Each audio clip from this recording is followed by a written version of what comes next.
नमस्कार साथियों, मैं अभिषेक वैष्णव आप सभी का स्वागत है जेसीआई के डिजिटल प्लेटफॉर्म पर। हमने कल भी चर्चा की थी। जो पहला एनसीईआरटी का जो 12th बायोलॉजी का आपने टॉपिक लिया था, कौन सा, पुष्पीय पादपों में लैंगिक जन्म, पहले चैप्टर के बारे में डिस्कस किया था कि पुष्प की संरचना के बारे में समझने का प्रयास किया था कि जो पुष्प होता है उसकी संरचना के बारे में। तो चैप्टर के बारे में अपने पहले स्टार्टिंग के अंदर क्या देखा था कि पादपों को अपने दो कैटेगरी के अंदर डिवाइड किया था, क्रिप्टोगैमस और फेनेरोगैमस। क्रिप्टोगैमस के अंदर बीज रहित पादप आते थे जिनके अंदर इंक्लूड किया जाता है एल्गी, ब्रायोफाइट और टेरिडोफाइट को। और फेनेरोगैमस के अंदर इंक्लूड किया जाता है किनको, आवर्त बीजी और अनावर्त बीजी पादपों को। हम यहाँ पर किसके बारे में डिस्कस करने जा रहे हैं, पुष्पीय पादपों के बारे में। पुष्पीय पादप जो जितने भी होते हैं उन सभी को सम्मिलित रूप से किसके अंतर्गत रखा गया है, आवर्त बीजी पादपों के अंदर। आवर्त बीजी पादपों के अंदर उनके बारे में अपन डिस्कस करेंगे। तो पुष्प के बारे में अपने क्या देखा था, पुष्प के बारे में अपने क्या देखा था कि जो पुष्प जो होते हैं उसकी संरचना के बारे में देखा था। इसके चारों भागों के बारे में अध्ययन किया था। सबसे बाहर की तरफ जो भाग था उसके अपने नाम क्या दिया था, कैलिक्स। क्या नाम दिया था, कैलिक्स। फिर इसके बाद में अंदर वाली जो आपको रंगीन पत्तियां जो नजर आ रही थी उनको अपने क्या नाम दिया था, कोरोला। क्या नाम दिया था, कोरोला। तीसरा जो नर जननांग था जिसको अपने नाम क्या दिया था, एंड्रोशियम। क्या नाम दिया था, एंड्रोशियम। फिर अपने बात की थी मादा जननांग के बारे में। मादा जननांग को संयुक्त रूप से क्या नाम दिया था, गाइनोशियम। क्या नाम दिया था, गाइनोशियम। तो कैलिक्स जो था, फिर इनकी अपने किसकी बात की थी, इनकी यूनिट के बारे में बात की थी। कैलिक्स किससे मिलकर बना होता है, तो कैलिक्स की बात की थी अपने। ये विभिन्न प्रकार के सेपल मिलकर क्या बनाते हैं, कैलिक्स। कोरोला किससे मिलकर बनाता है, कोरोला की यूनिट क्या होगी, यहाँ पर कोरोला की यूनिट को अपन क्या नाम देंगे, पेटल। क्या नाम देंगे, पेटल। और एंड्रोशियम जिसको अपन नरजन्नांग कह रहे हैं संयुक्त रूप से, नरजन्नांग की इनकी जो यूनिट जो होगी उनको अपने क्या नाम दिया था, स्टेमन। क्या नाम दिया था, स्टेमन या पुंकेसर। जिसके दो भाग थे, कितने भाग थे, दो भाग थे। कौन कौन से, एक था एंथर जिसे अपन कह रहे थे परागकोश, और दूसरा था क्या, फिलामेंट जिसको अपन कह रहे थे पूतंतु, जो कि इस एंथर को थैलेमस से जोड़ने का कार्य करता है। और एंथर के अंदर क्या बनेंगे, पोलन ग्रेन। गाइनोशियम की जो इकाई थी उसको अपने नाम क्या दिया था, कार्पल। क्या नाम दिया था, कार्पल। या फिर अपन दूसरा एक नाम और दे सकते हैं, पिस्टिल। कार्पल को अपन नाम देते अंडप और पिस्टिल को कहते हैं स्त्री केसर। इसके कितने भाग थे, इसके तीन भाग थे। कितने, मुख्यतः तीन भाग थे। कौन कौन से, स्टिग्मा जिसे अपन कह रहे थे वर्तिकाग्र, स्टाइल जिसको अपन क्या नाम दे रहे थे, वर्तिका, और अंतिम जो भाग था उसको अपने नाम दिया था अंडाशय या ओवरी के बारे में। तो यहाँ पर अपन ने क्या बात की थी, पुष्प के चारों भागों के बारे में कल अपन ने डिस्कस किया था। अब अपन आगे क्या करेंगे, कंटिन्यू करेंगे। पुष्पों के बारे में मैंने कल ये भी बताया था आपको कि पुष्पों की खेती जो होती है उनके अध्ययन को फ्लोरिकल्चर कहते हैं अपन। चलो ये बातें तो आपको एनसीईआरटी में मिल जाएगी, वहां पर देखने को मिल जाएगी। अब कोई आप मुझे ये बता पाओगे कि आवर्तबीजी जो पादप होते हैं जिसके अंदर पुष्प सम्मिलित किए जाते हैं, तो पुष्पों के अध्ययन को अपन क्या कहेंगे, कोई सोच सकता है, कोई बात नहीं। अपन बात करेंगे यहाँ पर पुष्पों का जो अध्ययन होता है। नोट डाल देना अपनी नोटबुक के अंदर, स्पेशल पॉइंट लिखा रहा हूं आपको, आउट ऑफ एनसीईआरटी है लेकिन ये पॉइंट बहुत इंपॉर्टेंट है कि पुष्पों के अध्ययन को अपन क्या कहते हैं।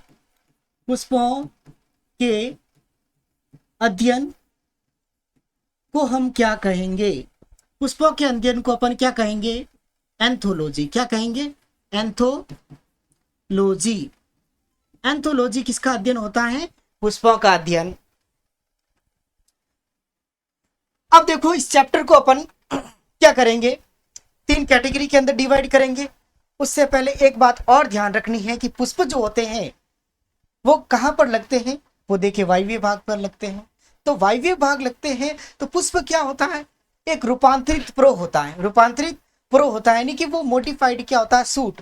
और प्रो जो होता है पौधे के वायवीय भाग को अपन कहते हैं, जिनका उत्पत्ति कहाँ से होती है, प्रो वाले भाग, जो शीर्ष वाला जो भाग होता है जिसके अंदर तना भी आ जाता है, पत्ती भी आ जाती है, शाखाएं भी आ जाती है, इन सब की उत्पत्ति कहाँ से होती है, कौन से रीजन से होती है, प्रांकुर से होती है। किस, कहाँ से होती है, प्रांकुर या फिर अपन प्ल्यूम्यूल कहते हैं। तो इस प्रकार एक एनसीईआरटी की लाइन जो दे रखी है जिसके अंदर क्या दे रखा है अपने, प्रांकुर के बारे में दे रखा है। किसके बारे में? प्रांकुर के बारे में दे रखा है। अब देखो यहाँ पर ये आपको चार्ट जो नजर आ रहा है, जिसके बारे में अपन क्या करेंगे, इस चैप्टर को अपन 3 कैटेगरी के अंदर डिवाइड करेंगे। लैंगिक जनन हो रहा है तो लैंगिक जनन संरचनाओं को अपन क्या करेंगे, 3 कैटेगरी के अंदर डिवाइड करेंगे। सबसे पहले जो आएगी, निषेचन से पहले क्या होता है, निषेचन से पहले क्या होता है, उस वाली स्टेज को अपने क्या नाम दिया है, प्री फर्टिलाइजेशन। इसमें कितने, देखो 2 इवेंट आएंगे, इसके अंदर 2 इवेंट आएंगे। कौन कौन सी प्रक्रियाएं होगी? गैमेटोजेनेसिस, जिसके अंदर युग्मकों का निर्माण होता है। दूसरी कौन सी होगी? ट्रांसफर ऑफ गैमेट, जिसमें युग्मकों का स्थानांतरण होता है। क्या होता है? युग्मकों का, युग्मक बनेंगे पहले, फिर बाद में उनका क्या होगा, स्थानांतरण होगा। दोनों युग्मक पास आएंगे। पास आने के बाद में फर्टिलाइजेशन के अंदर क्या हो जाएगा, फर्टिलाइजेशन के अंदर क्या हो जाएगा, fusion of gamete. Fusion of gamete कहने का मतलब यहां पर युग्मकों का संलयन हो जाएगा। क्या हो जाएगा? युग्मक बन जाएंगे, दोनों पास आ जाएंगे। पास आने के बाद उनका क्या हो जाएगा, संलयन हो जाएगा। संलयन होने के बाद पोस्ट फर्टिलाइजेशन के अंदर, पोस्ट फर्टिलाइजेशन के अंदर भी कितने 2 इवेंट आएंगे। जब निषेचन की प्रक्रिया संपन्न हो जाएगी तो उसके बाद में क्या, जो द्विगुणित संरचना जो बनेगी, जब युग्मकों का संलयन हो जाएगा उसके बाद में जो द्विगुणित संरचना जो बनेगी उसको अपन क्या नाम देंगे, जाइकोट। क्या नाम देंगे? जाइकोट या युग्मनज। अब जो युग्मनज के बाद में देखो, जाइकोट बनने के बाद में क्या प्रोसेस आ रहा है पोस्ट फर्टिलाइजेशन के अंदर, एम्ब्रियोजेनेसिस, जिसे अपन भ्रूणोद्भवन कहते हैं। वो क्या प्रोसेस होता है, जिसके अंदर युग्मनज से किसका निर्माण होता है, भ्रूण का। किसका निर्माण होता है? भ्रूण का। तो जाइकोट से जो एम्ब्रियो जो बनता है, जाइकोट से जो एम्ब्रियो बनता है, उस प्रोसेस को अपन क्या कहेंगे, एम्ब्रियोजेनेसिस। क्या कहेंगे अपन? एम्ब्रियोजेनेसिस। तो अपन 3 कैटेगरी के अंदर डिवाइड करके देखेंगे अपन इस चैप्टर के बारे में। अपन सबसे पहले बिना समय व्यर्थ किए अपन क्या, प्री फर्टिलाइजेशन इवेंट के अंदर सबसे पहला जो स्टेप दे रहे हैं, कौन सा, गैमेटोजेनेसिस। युग्मकों का निर्माण किस प्रकार होगा, पहले अपन नर जननांग के बारे में पढ़ेंगे विस्तार से, फिर मादा जननांग के बारे में, फिर बाद में देखेंगे युग्मकों का जो स्थानांतरण जिस प्रक्रिया के माध्यम से होता है पुष्पीय पादपों में, वो प्रक्रिया क्या कहलाती है, परागण। क्योंकि दोनों युग्मक जो बनेंगे वो नॉन मोटाइल होंगे, अगतिशील होंगे, तो उनके अंदर जो प्रक्रिया जो पाई जाएगी उनको अपन पॉलिनेशन या परागण की प्रक्रिया कहेंगे। वो होने के बाद में निषेचन की बात करेंगे। निषेचन आवृतबीजी पादपों का विशिष्ट लक्षण होता है क्या, दोहरा निषेचन, डबल फर्टिलाइजेशन, उनके बारे में बात करेंगे। फिर युग्मनज जब बन जाएगा, वो भ्रूण जो बनाएगा, भ्रूण 2 प्रकार के बनते हैं आवृतबीजी पादपों में, एक बीजपत्री और द्विबीजपत्री। जिसमें एक बीजपत्र पाया जाता है उनको अपन मोनोकॉट कहते हैं, जिसमें 2 बीजपत्र होते हैं उनको अपन डाइकॉट कहेंगे। तो देखो अब अपन आगे बात करते हैं कि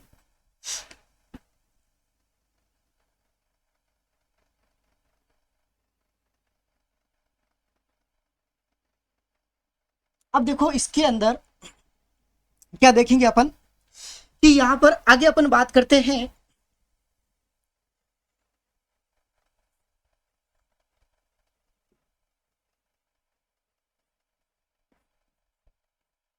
नर जननांग के बारे में। सबसे पहले अपन किसके बारे में बात करेंगे, नर जननांग के बारे में।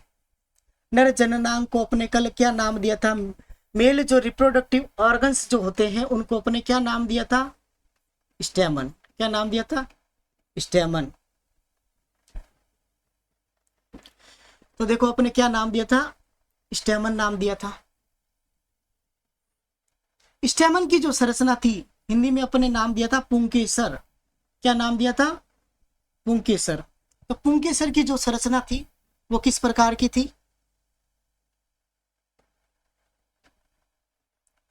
पुंकेसर की संरचना के अंदर आपको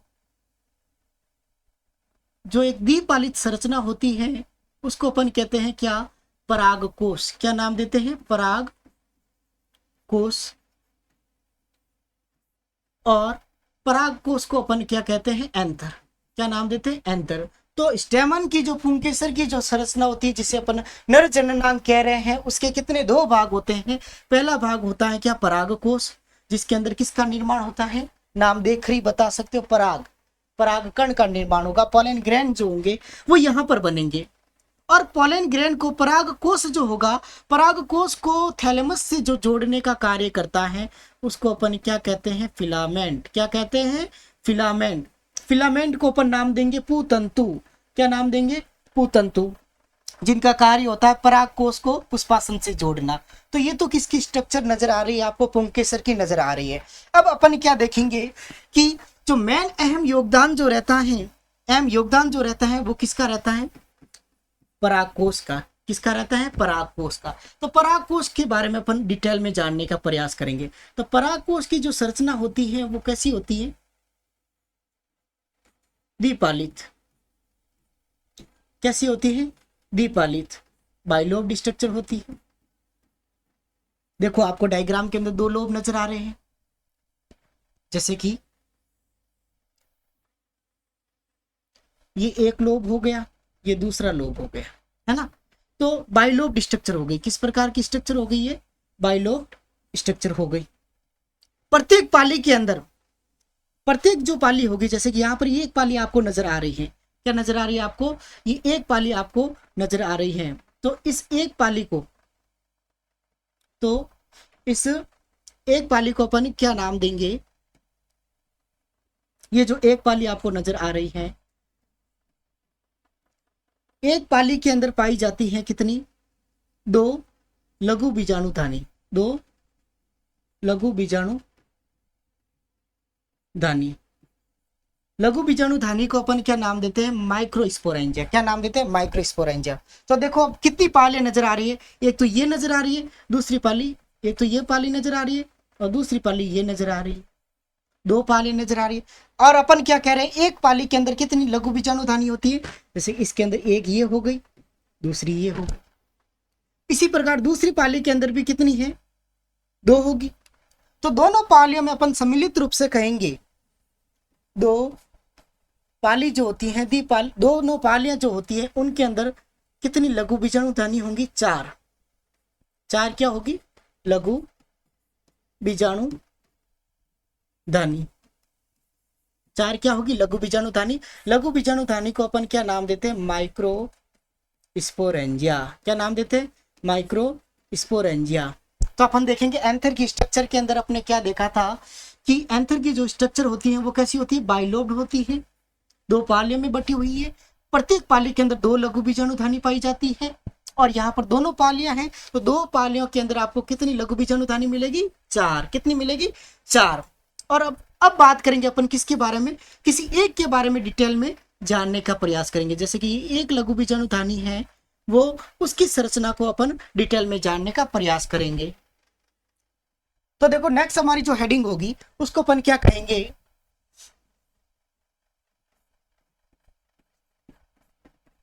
structure of microsporangia. Structure of microsporangia, लघु बीजाणुधानी की संरचना, लघु बीजाणुधानी की संरचना। इसके बारे में पहले अपन बात करेंगे कि लघु बीजाणुधानी जो आपको नजर आती है वो किस प्रकार की होती है। तो देखो लघु बीजाणुधानी की जो संरचना होती है, जैसे अपन यहां पर बनाने का प्रयास करेंगे कि ये तो अपने क्या बनाई थी,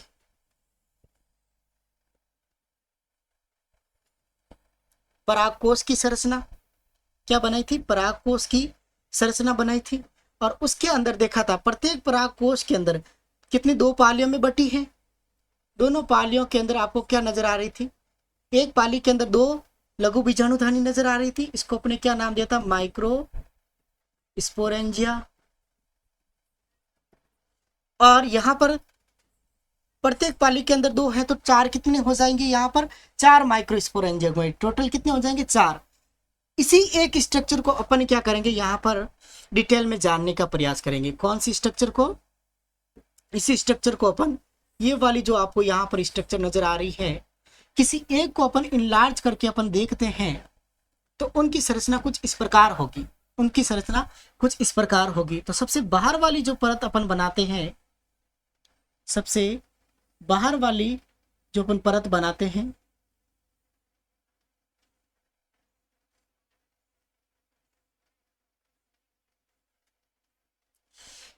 ये तो सबसे बाहर की परत बना दी अपन ने। जिसके अंदर एक केंद्रक होता है। फिर अपन ने क्या दूसरी जो परत बनाई है, क्या बनाई है, दूसरी जो परत बनाई है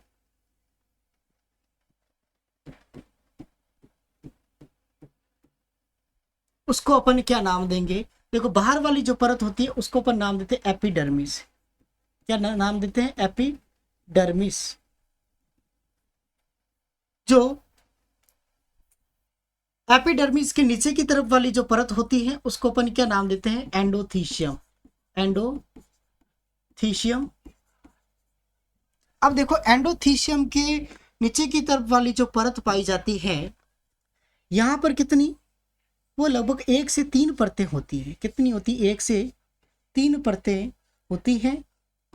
और 1 से 3 परतें जो होती हैं इनको अपन नाम क्या देंगे, मिडल लेयर। क्या नाम देंगे, जो 1 से लगभग कितनी होती है, 3 परतें होती है, इनको अपन क्या नाम देंगे, मिडल लेयर। तो ये जो परतें जो होगी इनको अपन, तो पहली तो कौन सी हो गई ये एपिडर्मिस, दूसरी कौन सी होगी एंडोथीशियम, और तीसरी जो परत है उसको अपन क्या नाम दे रहे हैं, मिडल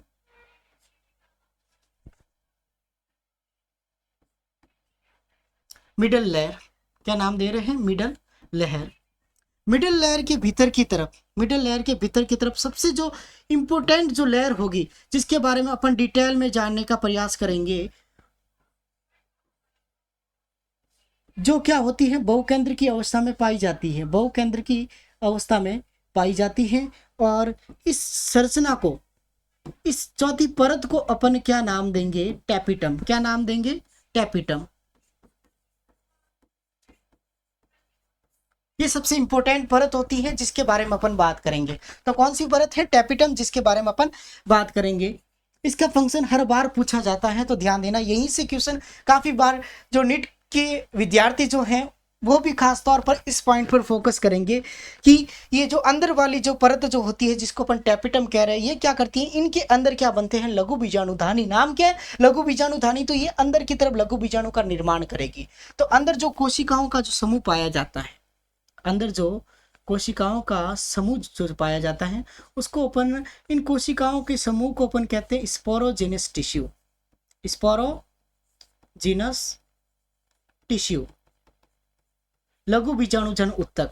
इनकी प्रत्येक कोशिका को अपन क्या नाम देते हैं, लघु बीजाणुजन कोशिका। स्पोरोजेनेसिस सेल, क्या नाम देंगे, स्पोरोजेनेसिस सेल, या फिर अपन लघु बीजाणुजन कोशिका नाम देंगे। तो देखो ये परतें अपन बना रहे हैं, ये किसकी, अपन लघु बीजाणुधानी की आंतरिक संरचना के बारे में अपने बात की। अब देखते हैं कि इन परतों का जो विकास है, इन परतों का जो विकास है वो किस प्रकार हुआ है, इनका क्या क्या कार्य होता है। ऊपर की तरफ जो तीनों जो परतें जो पाई जाती हैं, इन तीनों का कार्य क्या होता है, प्रोटेक्शन का होता है, सुरक्षा प्रदान करना। और दूसरा का काम क्या होता है, परागकोश का स्फुटन। परागकोश का स्फुटन, जिसके द्वारा जो परिपक्व जो परागकण जो होंगे यही आगे माइक्रोस्पोर बनेंगे, लघु बीजाणु बनेंगे, और परिपक्व होने के बाद में इसका क्या हो जाएगा, स्फुटन हो जाएगा। तो अब देखते हैं अपन लघु बीजाणुधानी की जो संरचना है इनका विकास कैसे होता है, इनका विकास कैसे होता है।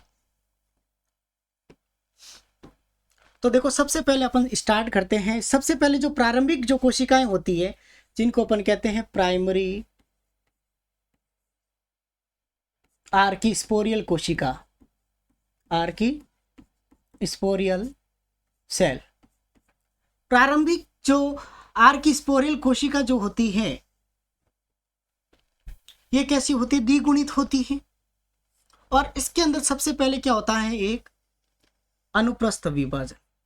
क्या होता है, अनुप्रस्थ विभाजन। अनुप्रस्थ विभाजन के लिए अपन क्या वर्ड यूज लेंगे, टीडी। टीडी कहने का मतलब transverse division, transverse division.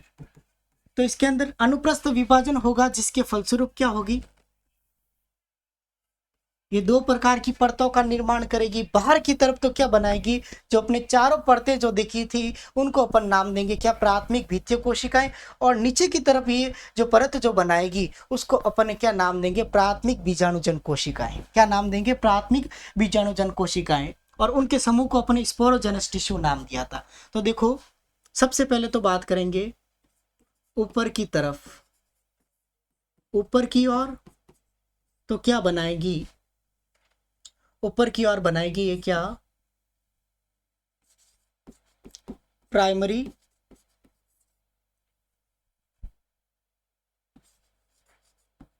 Cellular wall. प्राथमिक कोशिकीय भित्तियां, हिंदी में अपन क्या नाम देंगे, प्रारंभिक कोशिकीय, प्रारंभिक भित्तीय कोशिका, क्या नाम देंगे, एक सेकेंड यहां पर अपन थोड़ा सा इसको इरेज करेंगे।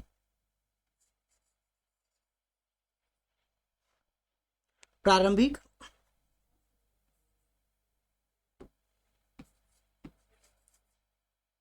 प्राइमरी वॉल सेल, क्या नाम देंगे, प्राइमरी वॉल सेल। तो प्राथमिक भित्तीय कोशिका नाम देंगे। इसमें अपन ने देखी थी कौन कौन सी, 4 परतें देखी थी, कितनी देखी थी, 4 परतें देखी थी अपन ने। चारों परतें जो थी, जिसमें से पहली परत कौन सी थी, एपिडर्मिस। दूसरी कौन सी थी, एंडोथीशियम। तीसरी परत कौन सी थी, क्या नाम दिया था अपन ने, मिडल लेयर, क्या नाम दिया था, मिडल लेयर। और चौथी परत कौन सी थी, जिसको अपन ने नाम क्या दिया था, टैपिटम, जो अपने कहा था सबसे इंपॉर्टेंट होती है, क्या, टैपिटम। तो देखो 4 परतें आपको नजर आ रही थी, कितनी 4 परतें नजर आ रही थी। एपिडर्मिस जो होती है, एपिडर्मिस जो होती है ये भी क्या होती है, एक सिंगल लेयर होती है। मिडिल लेयर भी एक सिंगल होती है, सॉरी एंडोथीशियम जो होती है वो भी सिंगल होती है। जबकि अपन मिडिल लेयर की बात करेंगे तो ये लगभग 1 से 3 परतों की बनी होती है, 1 से 3 परतों की बनी होती है। और टैपिटम जो होती है, टैपिटम जो होती है ये भी एक परत की ही बनी होती है, लेकिन बहुकेंद्र की अवस्था में आपको मिलेगी। अब देखते हैं सबसे पहले अपन इन तीनों परतों के बारे में, कि ये जो तीनों परतों के बारे में बात की है, इन तीनों का जो कार्य होता है क्या होता है, ये मदद करती है किसमें, प्रोटेक्शन का काम करती है। किसका, प्रोटेक्शन, सुरक्षा प्रदान करना। और इसके अलावा परागकोश का स्फुटन, किसमें, परागकोश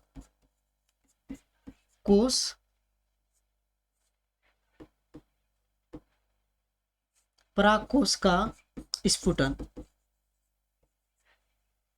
परागकोश का स्फुटन में मदद करेगी। परागकोश का स्फुटन कहने का मतलब जो परागकण जो बनेंगे उनका क्या हो जाएगा, स्फुटन हो जाएगा। तो उनकी अपन बात करेंगे, उनकी अपन बात करेंगे। अब देख रहे हैं अपन को कि जो टैपिटम जो होती है, जिसको अपन आंतरिक परत कह रहे हैं, उसका जो मेन फंक्शन है, मैंने कहा ये बहुत इंपॉर्टेंट है, ये बहुत इंपॉर्टेंट है। इसके बारे में अपन डिटेल में जानने का प्रयास करेंगे कि आखिर इस टैपिटम का फंक्शन क्या होता है, इस टैपिटम का फंक्शन क्या होता है। अब देखना कि अपन क्या करेंगे, ऊपर की तरफ की ओर तो क्या ये 4 परतें बनी, उनको अपन ने कलेक्टिवली क्या नाम दिया था, संयुक्त रूप से नाम दिया प्राथमिक भित्तीय कोशिकाएं। अब देखना नीचे की तरफ, क्या नीचे की तरफ जो कोशिकाएं जो बनेगी, नीचे की ओर जो कोशिकाएं का निर्माण करेगी, प्रारंभिक आर्किस्पोरियल कोशिकाएं, उनको अपन क्या, जैसे कि एक तरफ तो क्या बना रही थी, ये प्राथमिक भित्तीय कोशिकाएं, और यहां पर दूसरी तरफ ये क्या बनाएगी, प्राइमरी स्पोरोजिनस सेल। हिंदी में अपन क्या नाम देंगे, प्राथमिक बीजाणुजन कोशिका, प्राथमिक बीजाणुजन कोशिका। अब देखना प्राथमिक बीजाणुजन कोशिका जो होती है, इनमें क्या होता है, पहले समसूत्री विभाजन होता है। क्या होता है, समसूत्री विभाजन होता है, जिसके फलस्वरूप ये किसका निर्माण करती है, जिसके फलस्वरूप समसूत्री विभाजन होता है। यहाँ पर भी गुणसूत्रों की जो संख्या होगी वो आगे भी क्या रहेगी, समान रहेगी। और किसका निर्माण करेगी, यहाँ पर निर्माण करेगी लघु बीजाणुजन मात्र कोशिका का, लघु बीजाणु मात्र कोशिका। लघु बीजाणु मात्र जो कोशिकाएं जो बनेगी यहाँ पर, उनको अपन शॉर्ट में कहेंगे MMC। क्या कहेंगे, MMC, जो कैसी होती है, द्विगुणित। MMC की फुल फॉर्म क्या होती है, यहाँ पर microsporangia mother cell, microsporangia mother cell. ये क्या करेगी आगे, माइक्रोस्पोरेंजिया मदर सेल के अंदर क्या होगा, मियोसिस, क्या होगा, मियोसिस अर्धसूत्री विभाजन होगा, अर्धसूत्री विभाजन होगा। अर्धसूत्री विभाजन होने के बाद, अर्धसूत्री विभाजन होने के फलस्वरूप, अब आपको मालूम है अर्धसूत्री विभाजन दो प्रकार का होता है। अर्धसूत्री विभाजन दो प्रकार का होता है, जिसमें अपन क्या बात करते हैं कि अर्धसूत्री विभाजन के फलस्वरूप कितनी कोशिकाएं बनेगी, 4 कोशिकाएं निर्मित होगी। कितनी कोशिकाएं, 4 कोशिकाएं निर्मित होगी। कौन कौन सी, चलो देखते हैं अपन। तो देखो 4 कोशिकाएं जो बनेगी उनको अपन बोलेंगे क्या, 4 यहाँ पर क्या बन जाएंगे, लघु बीजाणु जन मात्र कोशिकाओं से लघु बीजाणु का निर्माण हो जाएगा। किसका हो जाएगा, लघु बीजाणु का निर्माण हो जाएगा। और लघु बीजाणु का निर्माण होने की जो प्रक्रिया होती है, इस प्रक्रिया को अपन क्या बोलेंगे, लघु बीजाणु जनन कहेंगे। माइक्रोस्पोर जो बनेंगे यहाँ पर 4, वो चारों के चारों कैसे रहेंगे, हैप्लॉइड, क्योंकि यहाँ पर कौन सा विभाजन हो रहा है, अर्धसूत्री विभाजन। तो एक बार पुनः देखेंगे अपन क्या, लघु बीजाणु धानी की जो संरचना आपने देखी थी, लघु बीजाणु धानी की जो संरचना देखी थी, तो उसकी जो प्रारंभिक जो कोशिकाएं थी उनको अपन ने क्या नाम दिया था, प्राइमरी आर्किस्पोरियल कोशिकाएं। उनमें क्या होता है, अनुप्रस्थ विभाजन होता है। क्या होता है, अनुप्रस्थ विभाजन होता है, जिसके फलस्वरूप ऊपर की ओर तो क्या बनाएगी, ये देखो ऊपर की ओर तो क्या बना रही है, प्राथमिक द्वितीय कोशिका, और नीचे की ओर क्या बना दी, प्राथमिक बीजाणुजन कोशिकाएं। प्राथमिक द्वितीय कोशिकाएं जो थी, देखो अपने अभी बात की थी लघु बीजाणु के बारे में, लघु बीजाणु धानी की संरचना के बारे में। तो ऊपर की तरफ तो क्या ये 4 परतें बना दी, क्या बना दी, ये 4 परतें बना दी। जो 4 परतें जो बनी थी उनको अपने संयुक्त रूप से क्या नाम दिया, प्राथमिक द्वितीय कोशिकाएं, जिनके अलग अलग कार्य थे। फिर अपने देखा अंदर की तरफ क्या स्पोरोजिनस टिश्यू बनाया था, प्रत्येक सेल को अपने स्पोरोजिनस सेल नाम दिया था, प्राइमरी स्पोरोजिनस सेल्स। तो उनको अपन ने क्या नाम दिया, प्राथमिक बीजाणुजन कोशिकाएं। इन कोशिकाओं के अंदर क्या होता है, समसूत्री विभाजन, समसूत्री विभाजन, जिसके फलस्वरूप क्या बनती है, एमएमसी, माइक्रोस्पोरेंजिया मदर सेल। और माइक्रोस्पोरेंजिया मदर सेल से क्या बन जाएंगे, माइक्रोस्पोर। क्या बन जाएंगे, माइक्रोस्पोर। अब देखो अपन बात करते हैं, सबसे इंपॉर्टेंट जो बात करते हैं टैपिटम के फंक्शन के बारे में, टैपिटम के फंक्शन के बारे में। इसका बहुत इंपॉर्टेंट रहता है। तो देखो अपन किस परत के बारे में डिटेल में जानने का बात करेंगे, टैपिटम। अब देखो टैपिटम जो होती है ये क्या होती है, लघु बीजाणु धानी की आंतरिक परत होती है, आंतरिक परत होती है। और ये क्या करती है, लघु बीजाणुजन, लघु बीजाणु जनन की जो प्रक्रिया होती है, जिसमें लघु बीजाणु का निर्माण होता है, के दौरान किसका निर्माण करती है, लघु बीजाणु का निर्माण करती है। किसका निर्माण करती है, लघु बीजाणु का निर्माण करती है। लघु बीजाणु जनन की जो प्रक्रिया होती है उसके दौरान किसका निर्माण होता है, लघु बीजाणु जनन का निर्माण होता है। और इनको पोषण प्रदान करने का जो कार्य करती है, इनको पोषण प्रदान करने का कार्य करती है। कौन करती है, वो टैपिटम।